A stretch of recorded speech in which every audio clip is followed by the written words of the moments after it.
You don't want to hold gold.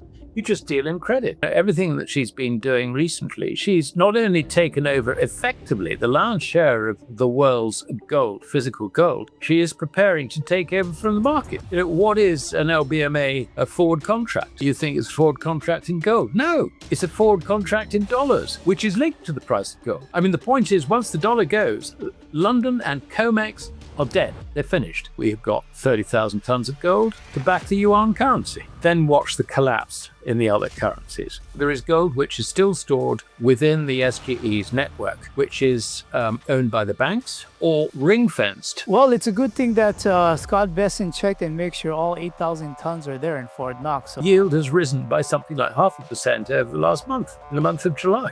This is a G7 problem. It's not just the US. Incidentally, Russia can do the same thing. The intelligence estimates that I've seen suggest that she's got a further 10,000 tons above what is on the balance sheet of the central bank.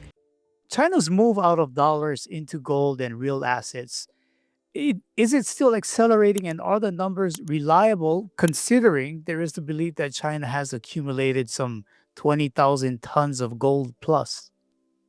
Well, no government statistics are reliable. Yes. Full stop. Don't believe them. Now, having said that, yes, China is still absorbing whatever gold she can get her hands on. I mean, put yourself in her shoes. Going way back to 1983, the People's Bank was appointed with the sole responsibility of managing the nation's, the Communist parties, gold and silver reserves. And basically, they started buying gold secretly, distributed it around various entities, some of the regional governments also. The PLA was a very big holder, etc.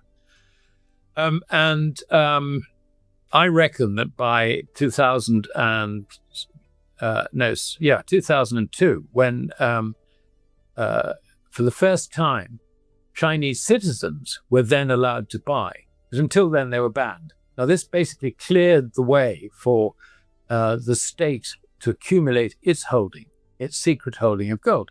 I reckon that they probably accumulated something like 20,000 tons of gold by that point. Yeah, they've continued to accumulate it, and so has the private sector. Delivered out of the Shanghai Gold Exchange so far is about 28,000 tons from 2002. That's a large figure, as you know, obviously. Most of that's gone into jewelry. But we also have other figures. If official reserve figures were enough, central banks would never need to buy gold quietly. Alasdair Macleod notes that decades of Chinese accumulation deserve more attention than headline reserve disclosures alone. The bigger issue is whether strategic buying matters more than reported inventories, because markets often price transparency, while institutions position for scarcity. Investors should watch long-term physical flows, not comforting statistics. Next, Alasdair Macleod reveals why reported reserves may matter far less than actual control of global bullion. There is gold which is still stored within the SGE's network, which is owned by the banks, or ring-fenced, notionally owned by the banks, but ring-fenced to support their gold accumulation accounts, which they offer their customers, their deposit customers.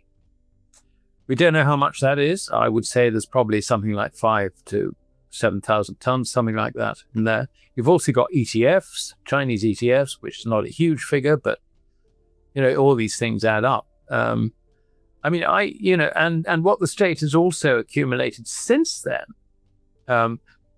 not just from its own mining activities, and incidentally, it overtook South Africa as the largest nation by mine output, gold mine output, back, I think, in 2007. I think that the state has probably got over 30,000 tons. And of course, you've got also at one stage they were saying, in 2005, 2006, they were advertising, telling their citizens, buy gold, it's good for you, or whatever the strapline was. So, they have understood right from the outset that fiat currencies do not last forever. They knew that based on history and also reasonable economic analysis, not just Marxist, but, Marxism on this didn't actually disagree, that, the dollar basically would end. So given that they were entering the world of Western capitalism, they knew they had to play the Western capitalist game, but they needed that insurance policy against the eventual failure of the currencies. A reserve strategy built over decades matters more than a quarterly earnings headline. According to Alasdair Macleod, China's approach reflects gradual preparation rather than reactive crisis management. If policymakers encourage citizens to own gold while expanding national production, investors should ask what long-term monetary risks they are planning around. Missing those signals can leave portfolios overly dependent on paper assets. Next, Alasdair Macleod exposes the monetary assumption behind this strategy that most investors never question. And that moment is now arrived. And this is you can see this from China's actions. The SGE is now opening vaults. Already in Hong Kong, they're expanding that to 2,000 tons, which is probably not going to be enough. They've opened one in, where else? The Middle East, Saudi Arabia. There are stories that they might be opening more vaults in Southeast Asia. I heard Dubai mentioned, but I think that's probably gone by the way for the moment. And there's even some speculation that they might open one in Switzerland, but I would discount that at this stage. And not only that, the point about these vaults is that you can deposit gold and get paid yuan, or you can sell your gold for yuan. In other words, that's the exchange, not dollars, but yuan into gold. And it's quite clear that, everything that she's been doing recently, she's not only taken over effectively the lion's share of the world's gold, physical gold, but also she is preparing to take over from the markets. Because if you look at, what is an LBMA a forward contract? You think it's a forward contract in gold. No, it's a forward contract in dollars, which is linked to the price of gold. The point is, once the dollar goes, London and COMEX are dead. They're finished. So China is setting up, if you like, the continuation market. So not only has she cornered the world's gold, but she's also going to be making the market. While headlines obsess over interest rates, bullion infrastructure is expanding across multiple financial hubs. What Alasdair Macleod is highlighting is that settlement networks can reshape market influence long before prices fully respond. Institutions understand that whoever controls physical trading infrastructure gains leverage beyond simple reserve ownership. Investors focused only on spot prices risk missing the structural shift already underway. Next, Alasdair Macleod exposes why physical settlement may become more important than today's paper gold markets. So that, in a nutshell, is where China is, and why she's there. And all she needs to do, she'll turn around. Well, I think she'll probably do a two-step thing. One way to kill off the military activities, and from America, NATO, and all the rest of it, is to bankrupt them, basically. So the first thing she'll do, I think, is turn around and say, we have got, including off-balance sheet, we can demonstrate that we have got 30,000 tons of gold to back the yuan currency. Then watch the collapse in the other currencies. Incidentally, Russia can do the same thing, because she's got about, the intelligence estimates that I've seen suggest that she's got a further 10,000 tons above what is on the balance sheet of the central bank. And we have America. How could she respond to this? For a start, we doubt that she's got the 8,130 tons, which she says she has. And what she's got, is it deliverable? Probably not, And with massive budget deficits and the coming collapse, if you like, of the private sector, required to be financed by a fiat currency, there's no way she can contemplate going on to a gold standard. And then we have to, a mistake macroeconomists make, apart from trying to project things in straight lines, which is always a mistake, is they think there is this sort of simple relationship between the quantity of dollars in circulation and its purchasing power. Public confidence can disappear far faster than economic models predict. Alasdair Macleod's argument suggests that perceived reserve strength could influence currencies as much as official monetary policy. Whether those reserve estimates prove accurate or not, markets react to credibility, not spreadsheets alone. Investors relying exclusively on government assurances may underestimate how quickly sentiment can shift. Next, Alasdair Macleod unravels the overlooked force that determines whether currencies survive a confidence crisis. No. What's far more important is the faith, if you like, that holders have in this commodity. The dollar is a commodity. Currencies are a commodity. And just the same as if you suddenly decided, or that humanity suddenly decided it didn't like diamonds and they'd be completely worthless. The same happens to fiat currencies. So, the collapse could actually be extremely rapid. Okay. Well, it's a good thing that Scott Besson checked and make sure all 8,000 tons are there in Fort Knox. So yeah, I'm sure we all feel better about that now. But well, Patrick, he has in his few statements that I've seen recorded displays a remarkable ignorance of the situation. He just basically doesn't actually understand the position. Now, I think the other thing is that any time someone who starts off before going into office as secretary for the Treasury says, we're going to look at the gold reserves or whatever, the moment he's in the door, they tell him to shut up. And that's what's happened to him, basically. Alasdair, last question here. With what we are seeing today and the way you see things unfolding tomorrow, what are the one or two things that investors either should know or perhaps they are missing? Well, the principal thing that they're missing is they don't understand the difference between money and credit. Every currency crisis begins with confidence weakening before markets acknowledge the damage.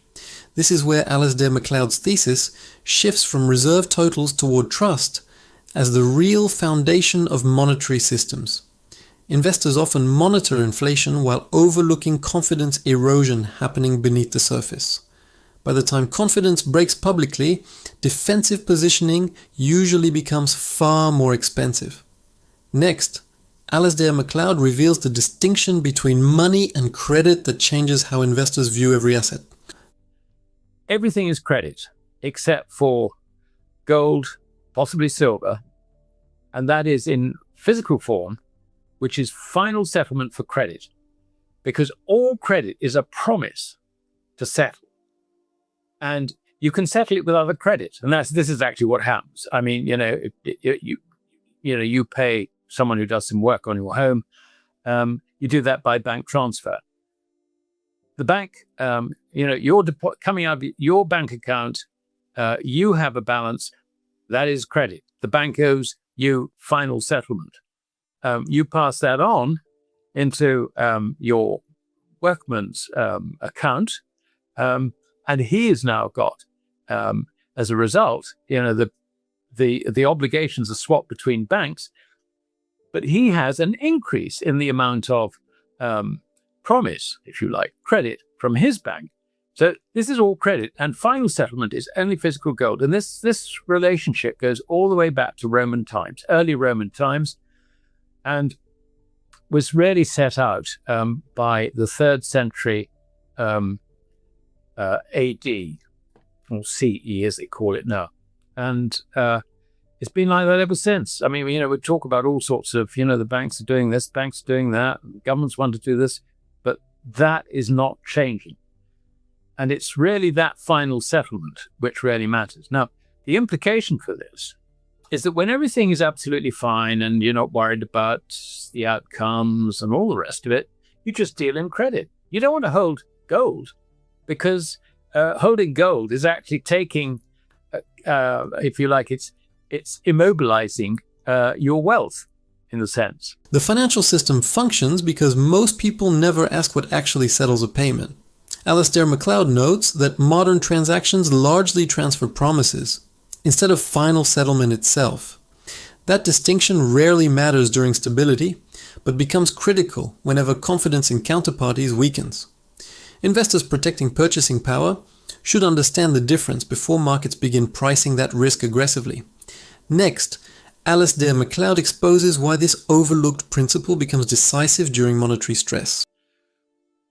But when that credit is under threat of collapse, you don't want to hold any of it, not even equities, because that is another form of credit. I mean, basically an equity, from your point of view, you have got a promise from the management of a corporation which has issued that promise to you that they will deliver an income stream or value to you as a shareholder. It's just a promise.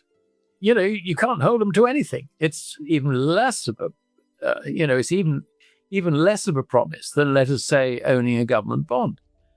But, when the situation is such that the very value of a currency is threatened, then, you just got to get out of credit. And there is, if you like, a further implication in this. If you want to properly account for your wealth, you ought to measure it in gold. Because with declining credit, that does not capture the loss of purchasing power of the currencies. And I would say that, what the central banks are doing is quite simple. They're recognizing this point. And of course, the last people to recognize it are the users of the currency. I mean, this was shown, in the various currency collapses back, in Europe in the early 1920s.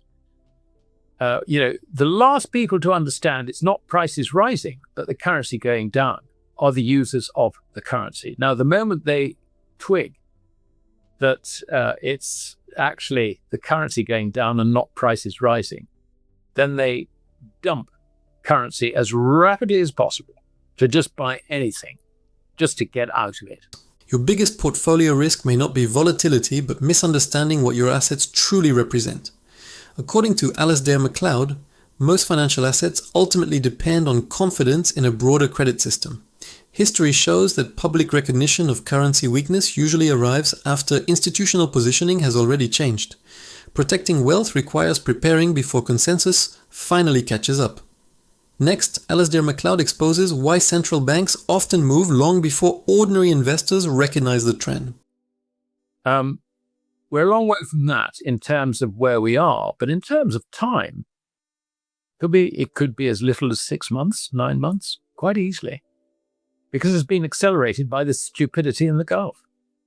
Yeah, and I guess if China should show 20, 30,000 plus tons of gold, Russia shows another 10, 15,000, where do we go? I think things are going to move very, very quickly from the west, more so to the east than it already is, including what may be the next currency. So you can see that this is something which has got a long way to go in terms of its impact on prices. Petrodollar is effectively dead. I mean, yes, the vast bulk of international trade is settled in dollars. But the point is that there is a Chinese alternative now with the yuan and China's own CIPS system, which something like 150 countries have already signed up to. So it's quite easy for them to switch away from the dollar. Now, the reason this matters is that what we're seeing is a number of factors coming in to collapse the value of the dollar completely. China is aware of this. And indeed, this is why back in February, she told her banks, sell US Treasury debt. She didn't quite put it as bluntly as that, but basically that was the message. And, we now have Japan with its own crisis, which actually is they've hit a brick wall. Let's put it that way, in terms of their own debt. because they can't afford higher bond yields. Trade settlement systems rarely dominate headlines until they begin changing global capital flows. What Alasdair Macleod is highlighting is that payment infrastructure can alter monetary influence without dramatic political announcements. Institutional decisions often appear gradual until they suddenly reshape international finance. Investors ignoring these developments risk reacting after markets have already repriced geopolitical realities. Next, Alasdair Macleod reveals the hidden pressure building beneath sovereign debt markets worldwide. And this is why the finance ministry turned around and told its pension funds, and it will also have told its insurance companies, and figures have come out which indicate that this is the case. You've got to invest in Japanese yen assets, in other words, government debt. And what does that mean? It means you've got to sell the foreign stuff, principally US treasuries, but also French debt. I mean, the French oats were being bought quite heavily by Japanese insurance companies going way back 3-4 years ago. And what's one of the worst performing bond markets in the last recent weeks? France. The yield has risen by something like 0.5% over the last month, in the month of July. So this is a G7 problem. It's not just the US. The only country with a debt to GDP reasonably less than 100% is Germany, but its economy is tanking due to the ineptness of its government, partly, and also because the Chinese are producing real quality goods at a fraction of the price, and it's putting Germany out of business. Markets often appear calm just before structural capital flows quietly reverse direction. This is where Alasdair Macleod's thesis shifts from isolated bond weakness toward a synchronized sovereign debt challenge across major economies. Investors should pay attention when multiple governments face rising financing pressure simultaneously, rather than viewing each event independently. That pattern has historically mattered more than reassuring official statements.